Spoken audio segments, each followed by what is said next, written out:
and the launch team was ready to go. This is Atlas Mission Control live from Cape Canaveral, making final preparations for liftoff. Atlas Systems propulsion, go. Hydraulics, go. Pneumatics, go. LO2, go. Vehicle electrical, go. Light termination system, go. Propellant utilization, go. Centaur Systems propulsion. At Cape Canaveral, some long-cherished assumptions about US space technology could very soon be rewritten.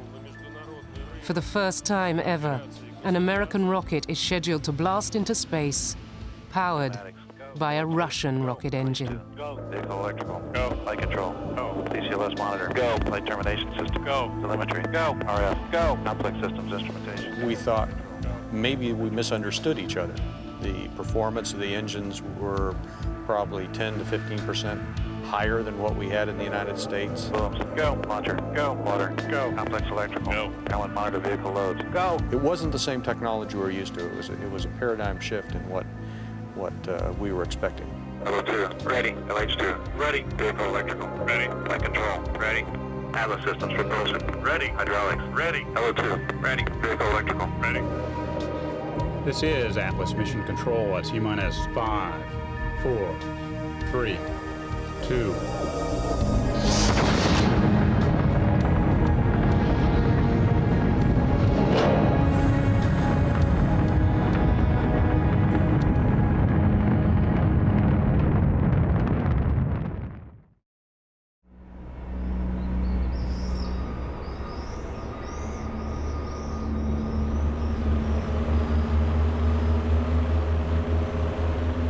Behind the doors of this warehouse in a distant part of Russia lie what for 20 years was a closely guarded secret. A cache of rocket engines designed for the most ambitious space project ever to be undertaken by the Soviet Union. Today regarded as some of the finest in the world, the engines use a unique technology developed by Russia at the height of the space race. A technology so ambitious that Western rocket scientists thought it impossible to master.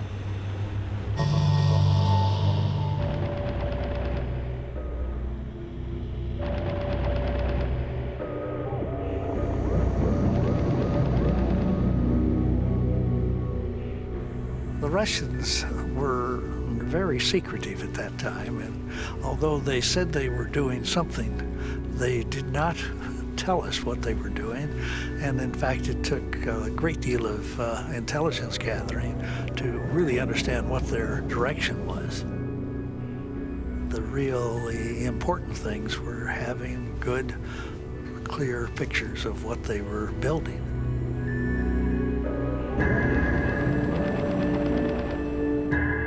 In the 1960s, the spy satellites of the CIA were keeping regular watch on the Soviets' vast space launch complex, the Baikonur Cosmodrome in Kazakhstan.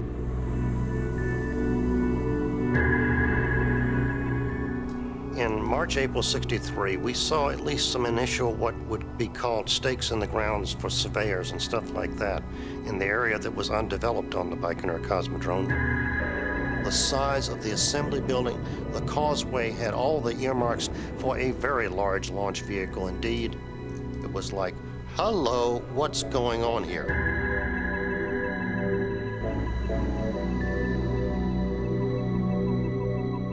The satellite images clearly showed the construction of a new causeway leading up to two huge launch pads side by side.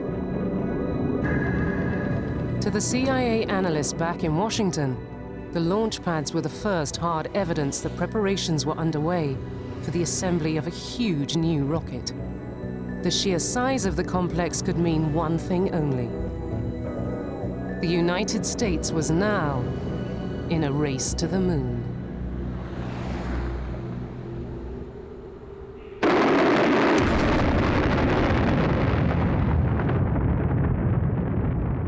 In the beginning of the 60s, the Russians were far ahead of us. They had better rocket engines, so with that rocket power, they were able to do lots of things that we were simply unable to do. It was a wonderful period for them.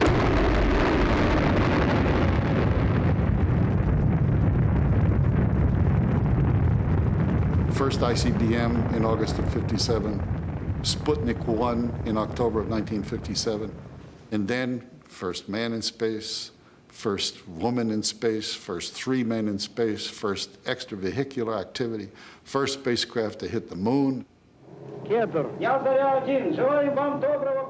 Russia's achievements in space were down to a unique approach to rocket design, pioneered by one central figure. The anonymous chief designer, Sergei Pavlovich Karalyov, head of OKB-1, Experimental Design Bureau No. 1, and Russia's most senior rocket scientist. He was very much the dominant figure in the Russian space program. There's simply no counterpart, for example, in the US program. He had responsibility not only for the beginning years, the Sputniks, the manned program, communication satellites, spy satellites, planetary spacecraft. There's no American who had that kind of responsibility. You'd have to equate his work with 15 aerospace companies and about 4 or 5 NASA centers. Very, very much the dominant figure. His identity a state secret. As chief designer, Karalyov was the most powerful figure in the elite core of the Soviet Space Design Bureau, reporting directly to the Kremlin. Karalyov was the key figure behind Russia's unique approach to rocket design, a pragmatic, hardware-based philosophy in which important design questions were only resolved after full test flights.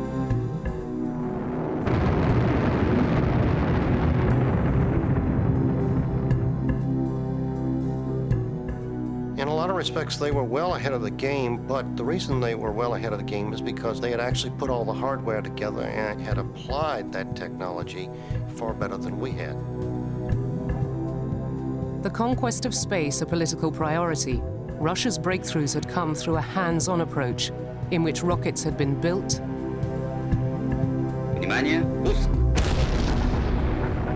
flown, and improved.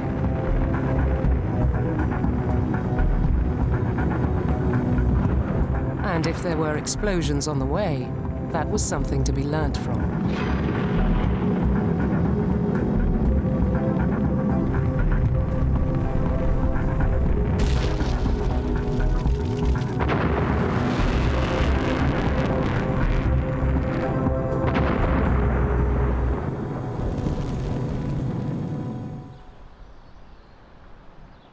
From his headquarters at OKB-1 in the suburbs of Moscow, Karalyov started work on a manned lunar mission, with that same experimental, hardware-based design philosophy.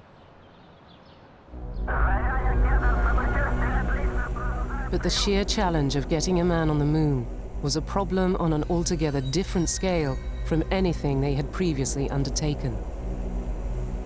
With the United States already enjoying a head start from their declared goal of landing a man on the moon by the end of the 1960s, the odds against Russia winning were beginning to stack up.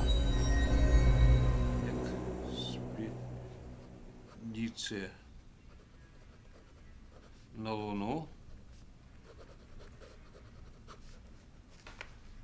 Одного космонавта. As Karalyov's deputy, Vasily Mishin had started working on rockets at OKB-1 after World War II.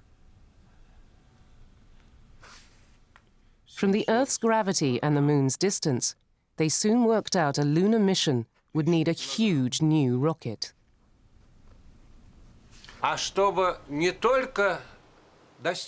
In order not just to get to the moon, but to land on the moon and to bring back an expedition consisting of at least one person, for that you need to put 100 tons into the Earth's orbit. And that means you need to have a rocket which has a starting weight in the region of 2,000 tons.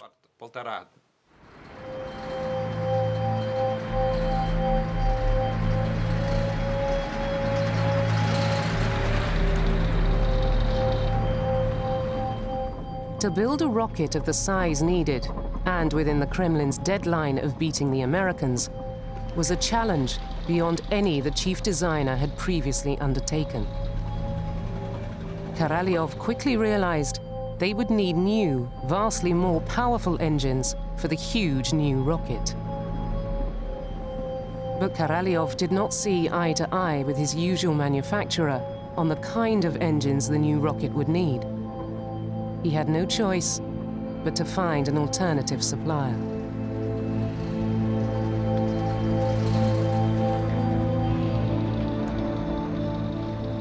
Karalyov was forced to go to an aircraft designer named Kuznetsov in Samara. This is a fellow who had designed very good aircraft engines, but that was all the experience he had. That was a big risk for Karalyov. Kuznetsov had built up a formidable reputation as a jet engineer, having designed the engines for the first Soviet long-range strategic bomber. But he had never worked with rocket engines.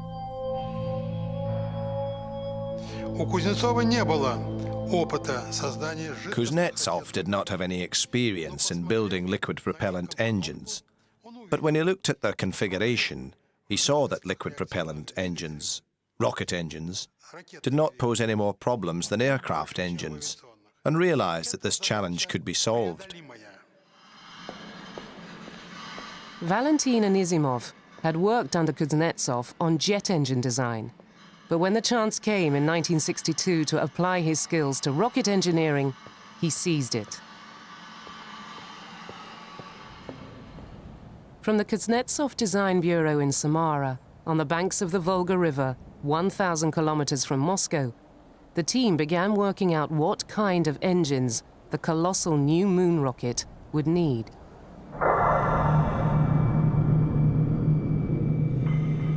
The basic design of rocket engines is simple. Oxygen and fuel are pumped separately at very high pressures into the beating heart of the engine, the combustion chamber, where they are ignited, propelling the rocket forwards. The higher the combustion chamber pressure, the higher the performance of the engine. Those very high pressures are built up by pumps, driven by a gas turbine fired from the preburner, a mini combustion chamber that draws off part of the oxygen and fuel supply.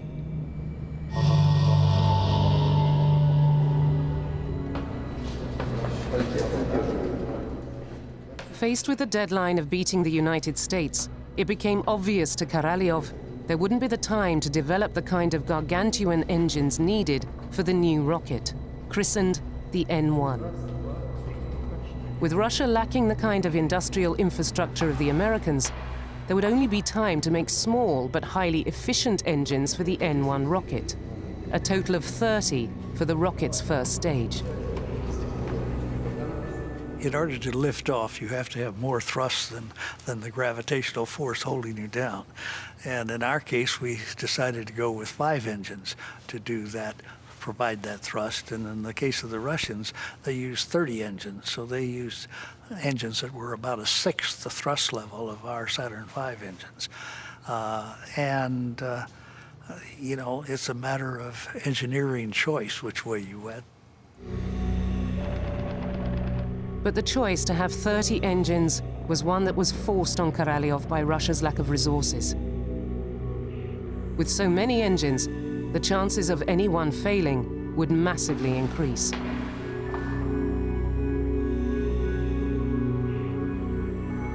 To overcome those huge odds and achieve the efficiency and performance Karalyov demanded, the engine designers would have to crack a problem that had always been shied away from as too difficult and too dangerous. At that time, all American and Russian rocket engines worked using an open cycle, in which the exhaust products from the pre-burner that drives the pumps are dumped over the side. A simple but wasteful design. But for the high-performance engines Karalyov demanded, that inefficiency was unacceptable. Russia's engine designers would have no choice but to take an untried and highly risky step.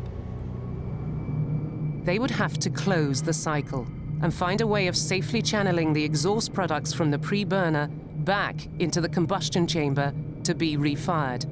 A potentially explosive process, but one that can boost the lifting power of the rocket by 25%.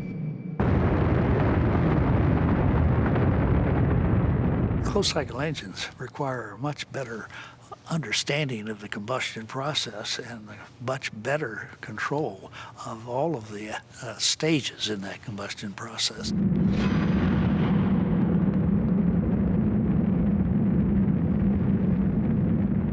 As a consequence, you can blow up a lot of engines trying to build one that works. And I think that the Russians did blow up quite a lot of engines.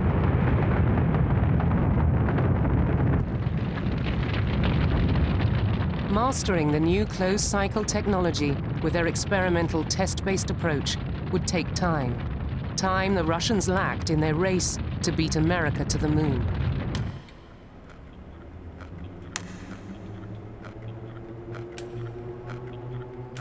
Not everything went badly.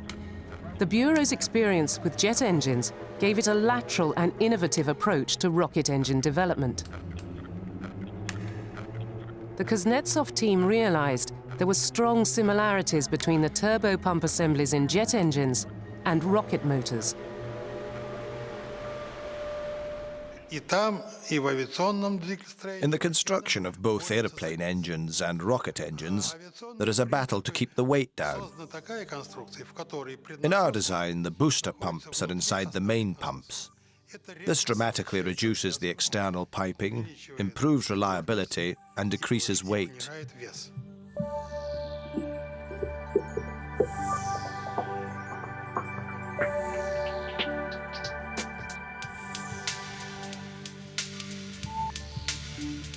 The compactness of the engine was both original and highly elegant. Well, this design was really a radical design for the early 1960s. Whenever you're designing engines, you want to make it as simple as you can with the minimum amount of parts.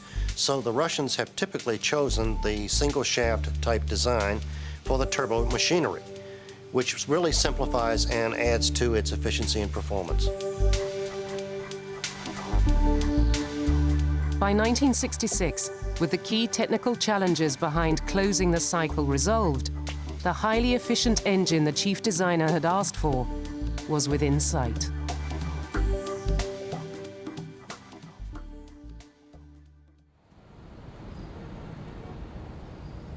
But the project was then struck a devastating blow. During routine surgery in January 1966, Karalyov died. The one figure with the authority and vision to galvanize the system behind the goal of beating the Americans had gone. As the N-1 rocket finally started to make its way out to the pad at the Cosmodrome, the odds stacking up against Russia in the race to the moon looked formidable.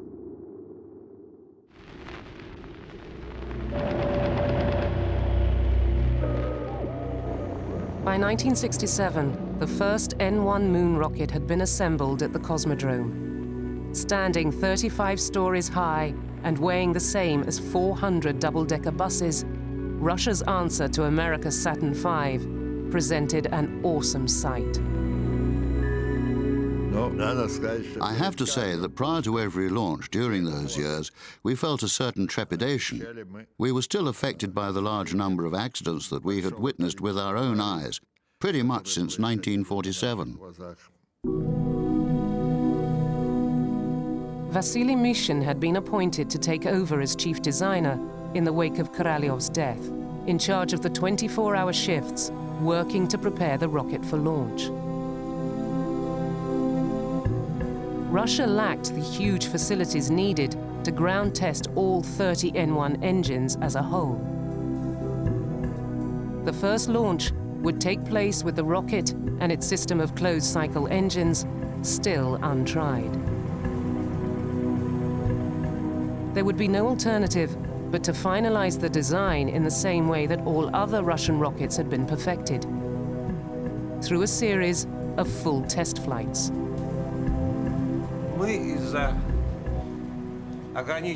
Because of our limited resources and capacity, we had to do the bulk of the development of the rocket stages during test space flights. We planned 12 unmanned launches, and we only planned manned flights for the 13th and 14th launches.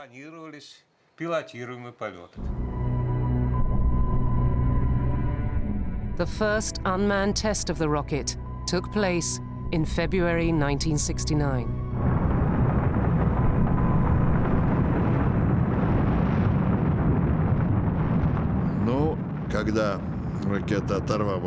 Well, when the rocket left the launch pad, in those first few moments there was a sort of uplifting feeling.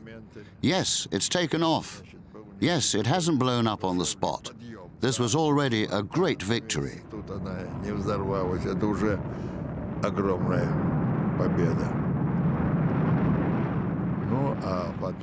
And then, what happened next has gone down in history.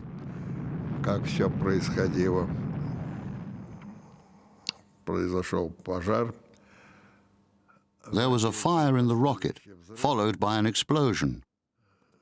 And it has to be said that at the time, we felt this was bound to happen.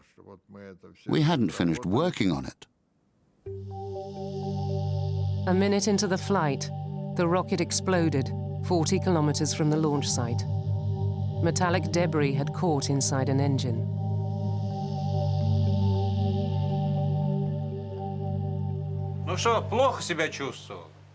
Of course I felt bad. Do you think you would feel good if your engine blew up with a thrust of 4,500 tons? You feel very bad. Controlling a rocket with 30 engines was proving very difficult. But with another 11 unmanned launches still to go before the first manned flight, the engine's control system was improved ahead of the next launch in July 1969. This is the launch now, you see. It stopped. Now it's going to fall. Seconds after takeoff, the rocket fell back onto the pad, exploding with the force of a small nuclear bomb. We hadn't left the dugout 10 kilometers away when it crashed. That's what saved us. If we had come out, we would not have survived. The rocket had been launched before the ambitious closed-cycle engines had been perfected. While the debris was still being scraped up from the floor of the Kazakh desert, the race to the moon had come to an end.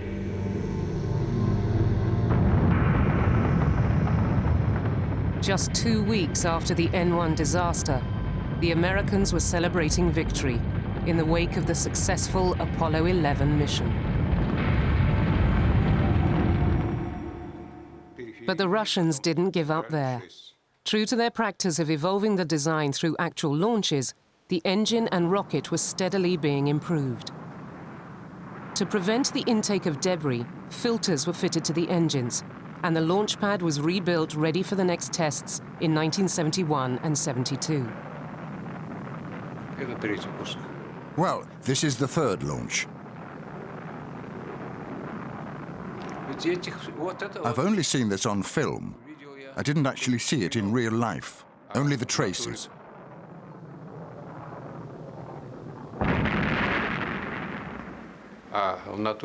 There's the fire.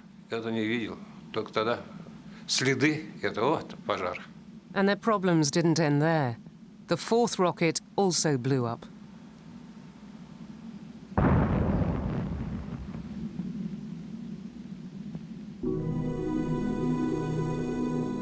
The moon race may have been lost, but by the early 1970s, the proven Russian system of refining through test flights was delivering real improvements in the rocket.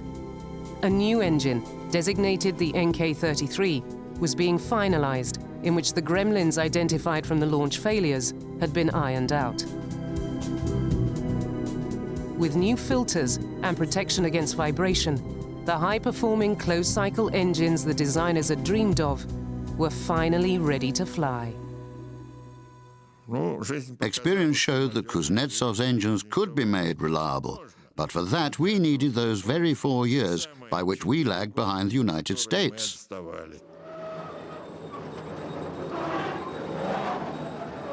But at the very point the NK-33 engines would be able to prove their worth, the program was cancelled. The Politburo's patience with the N-1 had finally run out. In 1974, the political imperative behind the moon race had now gone. As a result, the entire N-1 program was cancelled on the orders of the Kremlin, and Mishin was sacked as chief designer. What if I was unhappy? These things happen, of course. But there were a lot of reasons. I can't say that I was fine. Things were bad. But I survived. I'm still here. At Baikonur today, the desert is slowly reclaiming the colossal works of the N-1 project. After the cancellation of the program, the Soviet leadership ordered the complete destruction of all the remaining N-1 rockets and their engines. The entire history of the program was suppressed, and the remaining M1 stripped down. At the Cosmodrome, parts of the rocket were even converted into pigsties.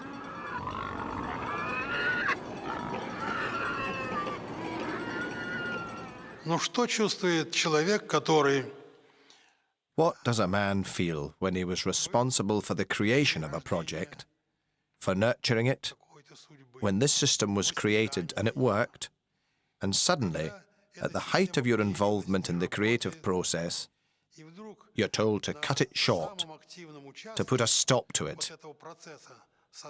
There was a disappointment that is difficult to convey now.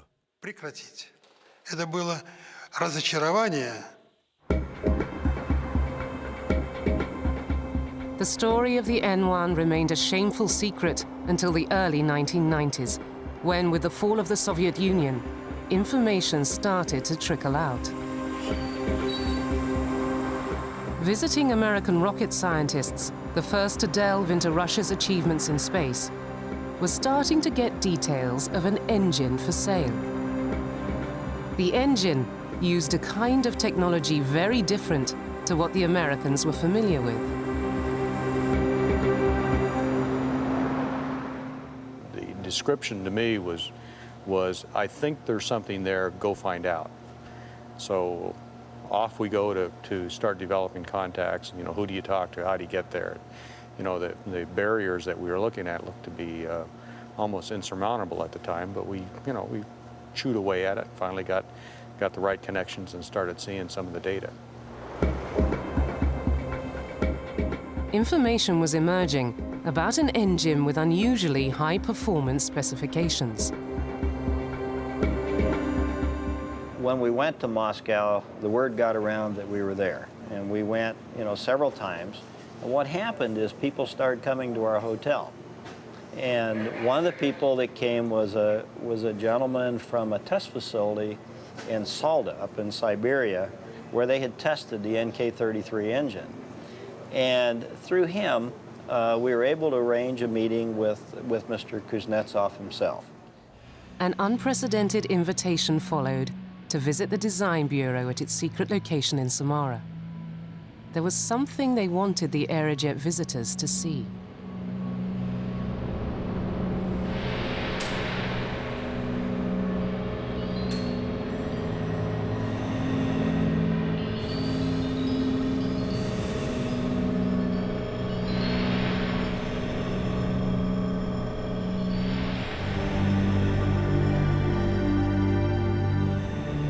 Literally a forest of engines. There were over 60 engines stored in this one area, just side by side.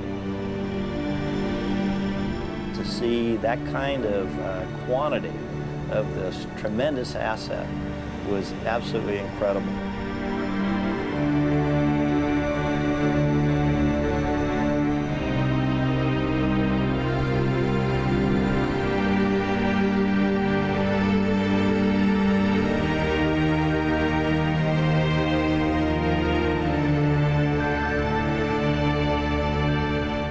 Есть такое выражение. He was speechless.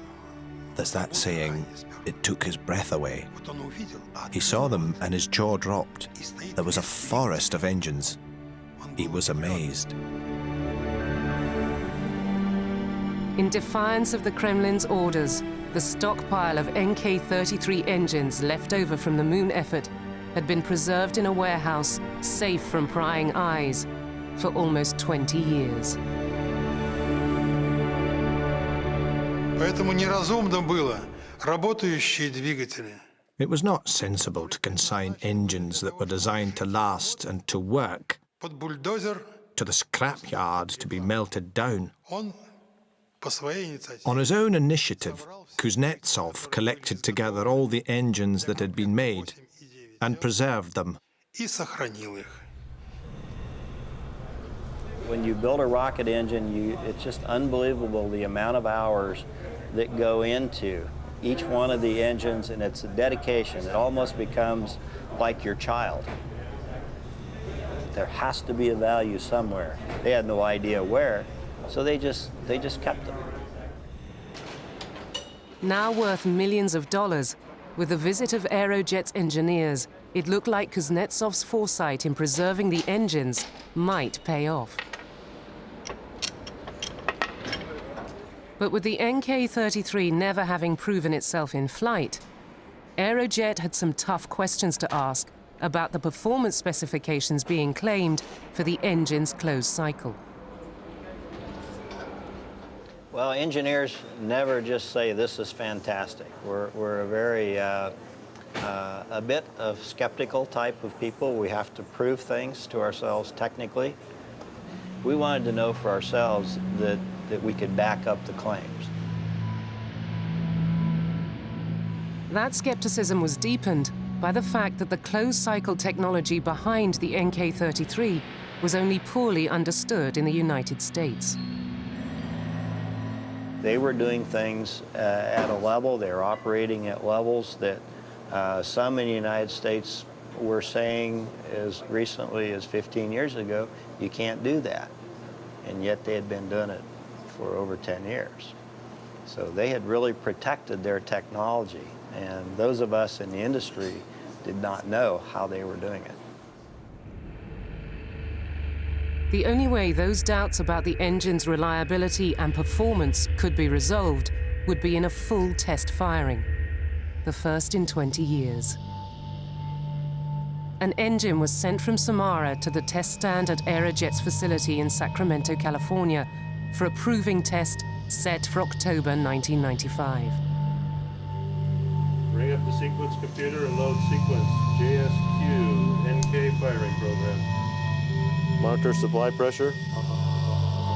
Verify close, locks, engine safety valve. Open engine GN2 start purge supply valve. Open engine start purge tank isolation valve. Verify close, locks, run line drain valve. Трудно переоценить те волнения. Well, it is hard to overstate the anxiety that we felt before the test.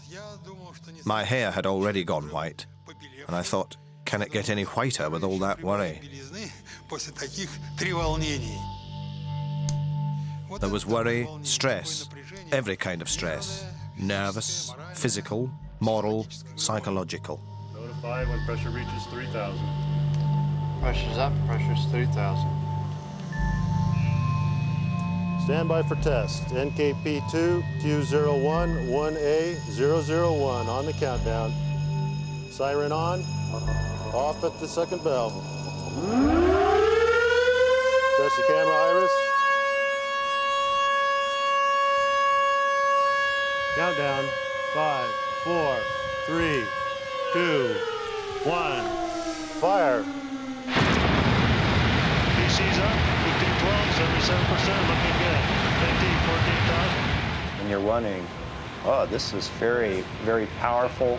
Is it going to hold together? Is our test stand going to work? Stand by for throttle up. 100% thrust. PC's looking good, 2100. The test conductor is calling out certain critical things, and in your mind you're saying, yes, that's right, it's good, it's good. The engine hit each of its specifications. Russia's alternative engineering approach had delivered a technology that, though 20 years old, America had still not managed to equal. 21 seconds. Shut down.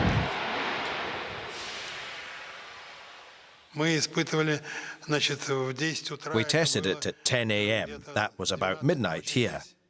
Everybody was waiting for us to call and let them know how the test had gone. And we said, it's okay. It worked. Aerojet now had all the proof they needed to go out and sell the engines for use on the latest generation of satellite launchers.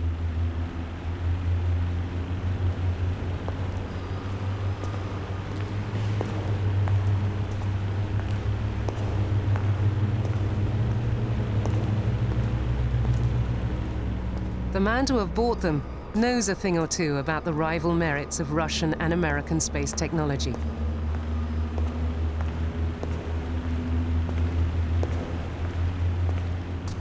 George Muller, the engineer once at the helm of America's race to the moon.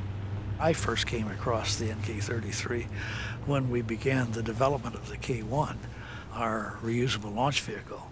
We were looking for high-performance engines, and we knew about the Russian engines in general, but it wasn't until then that we really began to understand how efficient they really were. The efficiency of these engines is very good, better than anything else available in the world today. Start flight pressurization. Roger, going to flight pressures.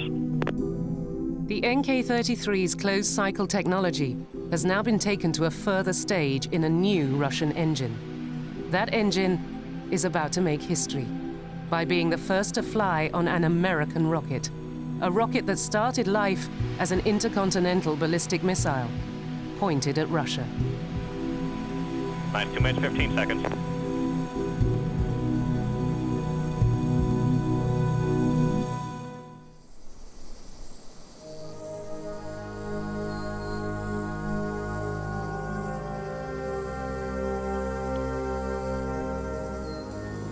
You know, for me, it's the same every time. It doesn't get any better or easier. This one is a little more tense because it's a maiden voyage, but yeah, it doesn't get any easier. Rocket scientist John Karras of American space giant Lockheed Martin is on his way out to the launch pad at Cape Canaveral, just a few days ahead of the inaugural flight of the latest Atlas rocket, powered by a Russian RD-180 engine.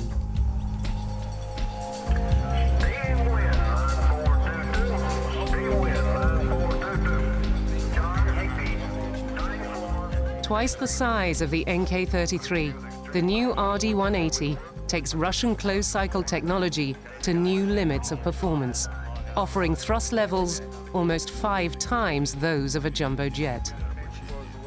If the launch goes as planned, the RD-180 will enter the history books as the first Russian booster engine to power an American rocket and its communication satellite payload into orbit. We're working a couple small items this morning, really one item. So we're doing final checks and we're closing things out. In about an hour from now, we'll be actually buttoned up for launch, and we really won't do anything the rest of today, Friday, Saturday, or Sunday, and we'll come in and power up on Monday and go for launch.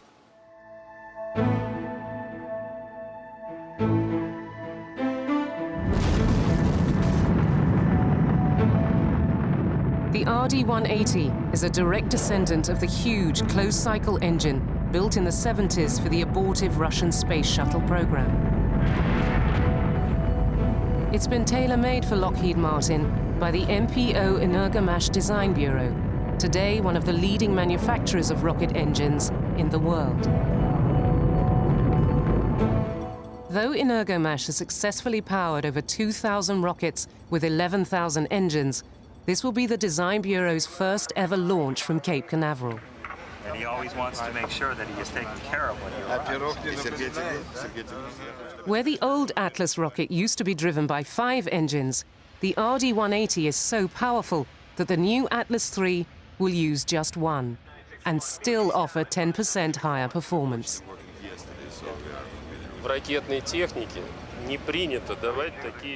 In rocket science, it's not done to make forecasts about the launch. As the saying goes, you have to knock on wood. For this remarkable marriage of Russian engine and American rocket to have even reached the launch pad is only the result of a long and sometimes difficult collaboration between these two Cold War rivals. Bob Ford was one of the first people to assess Energomash's technology in the early 1990s. Our initial impressions was that we were being fed a line of something as a come-on, and we couldn't understand how they could be getting the type of parameters they were talking about. They were talking about chamber pressure inside the engine that were higher than anything that we had in the United States. The chamber pressures being claimed for the engine were above those found in the American space shuttle and outclassed standard rocket motors by a factor of 4 to 1. We thought maybe we misunderstood each other.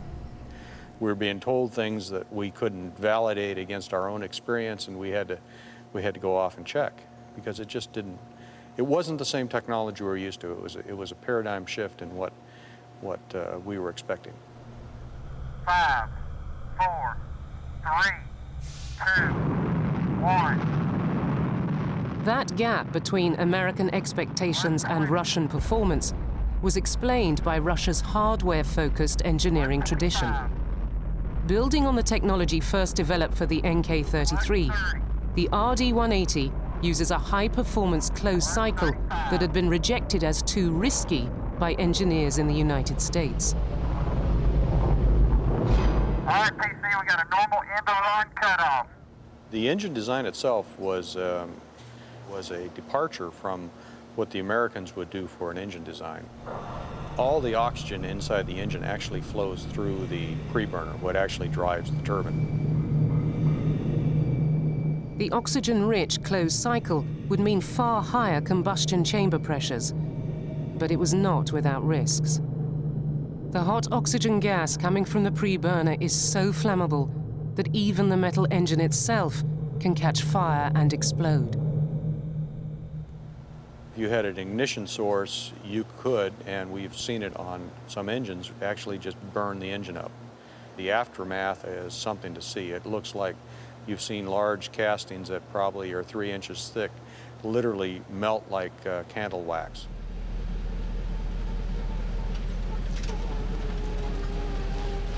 From their factory on the outskirts of Moscow, Energomash have, since World War II, produced over 100 engine designs, each one an improvement on the last. By incremental development, they succeeded in mastering a combustion cycle that, because it was oxygen-rich, had been rejected as just too dangerous by rocket scientists in the United States. It's not only the Americans who didn't manage to do that, but also the Europeans, the Japanese, and the Chinese. To do this, we had to approach how the fuel is burned in the preburner very carefully so that the temperature field is uniform, and to choose the right kind of materials and production techniques.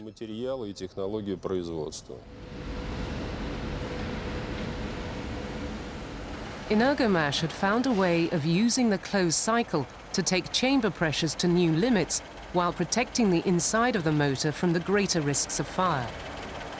A whole new class of high-temperature resistant stainless steels, unseen in the West, was invented to cope with a hazardous oxygen-rich environment.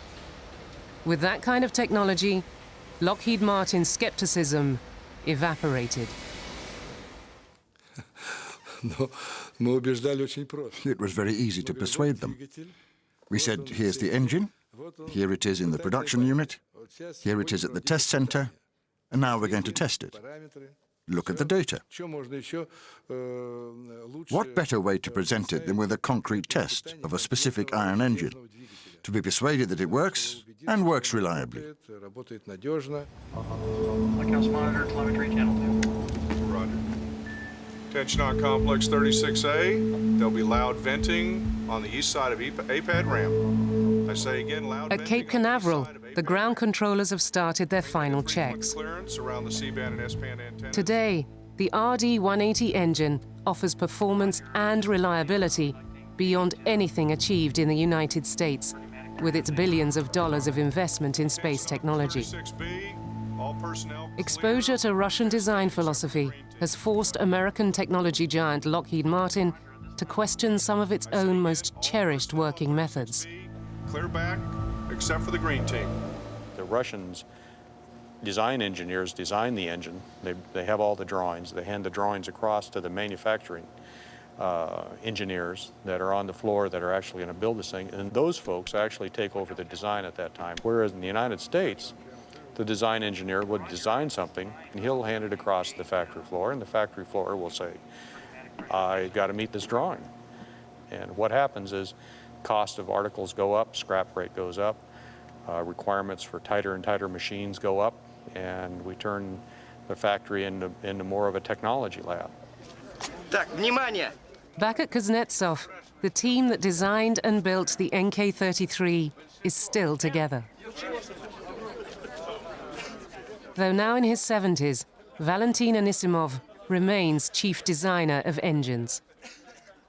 He and the team are ready to resume production of the NK-33. We've been waiting for this for a long time, for 20 years. All the decisions on that have already been taken. Production of these engines will be restored in Samara. Highest winds we saw in the area were over 20, 23 knots, but nothing more than that at the Cape. So there's currently no lightning advisories for the Cape. As the Atlas mission controllers take their places for the countdown, with the launch of this new rocket, Russian rocket engine technology will finally have come in from the cold. Temperatures in the mid to upper 70s, and right now holding at 60% chance of no-go at the beginning of the window. However, improving conditions as we approach the second half of the window. Energomesh's team will be able to monitor the engine's performance from their own control room for the duration of its 3-minute burn. Spacecraft on internal power. Roger. Ready to report to resume countdown. Atlas systems propulsion. Go. Hydraulics. Go. Pneumatics. Go. LO2. Go. Vehicle electrical. Go. Light termination system. Go. Electrical. Go. Power monitor vehicle loads. Go. EV control. Go. Operation safety. 10 years after the end of the Cold War, old-fashioned, hands-on Russian engineering is about to teach American high technology an uncomfortable lesson. This is Atlas Mission Control at T-minus 10, 9, 8, 7, 6, 5, 4, 3, 2, and the RD-180 engine roars to life and liftoff!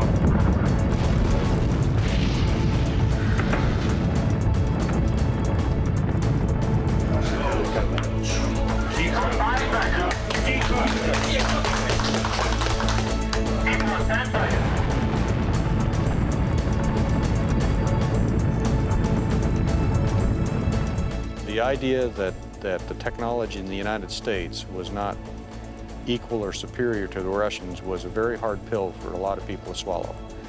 It was very difficult to tell somebody in the government that all this money that they've put into it, really, there was still a technology edge over in Russia over what we had here.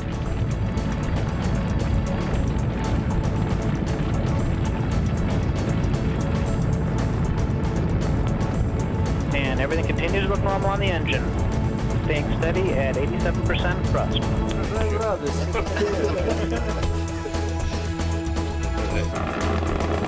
Engine parameters continue to look good.